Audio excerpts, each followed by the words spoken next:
കണ്ണൂർ ജില്ലയിലെ മുഴപ്പിലങ്ങാടുള്ള ലക്ഷ്മി കൃഷ്ണ ടീ ഷോപ്പിലേക്ക് വന്നിരിക്കുകയാണ്. അപ്പോൾ ഇത് സ്ഥിതി ചെയ്യുന്നത് വർഷങ്ങൾക്ക് മുമ്പേ ഉള്ള ഒരു കട തന്നെയാണ്.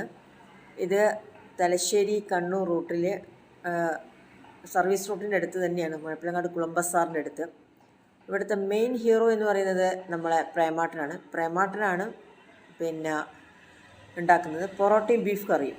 അതുകൂടാതെ തന്നെ മുട്ടക്കറിയുണ്ട്, ഇറച്ചിക്കറിയുണ്ട്, പാർട്സ് ഉണ്ട്, പഴംപൊരി അങ്ങനെയുള്ള ഒക്കെ ഉണ്ട്. അപ്പോൾ ഏറ്റവും പ്രധാനപ്പെട്ട നമ്മളെ രണ്ടാമത്തെ ഹീറോ ആയിട്ട് വരുന്നത് ആരാണ്? നമ്മളെ ഇത് ബീഫ് കറിയാണ്. അപ്പോൾ ഇതിൻ്റെ പ്രത്യേകത എന്ന് വെച്ചാൽ പറഞ്ഞറിയിക്കാൻ പറ്റാത്ത സ്വാദാണ്. പിന്നെ ഈ എന്താ പറയുക, കനലിൽ എന്താ പറയുക മണിക്കൂറുകളോളം വെന്ത് ഉണ്ടാകുന്നതാണ്. ഞാൻ പോകുന്ന സമയത്ത് ഒന്നും ആയിട്ടുണ്ടായിരുന്നില്ല. 1 മണിക്കൂറാവും എന്നാണ് പ്രേമാട്ടൻ പറഞ്ഞത്.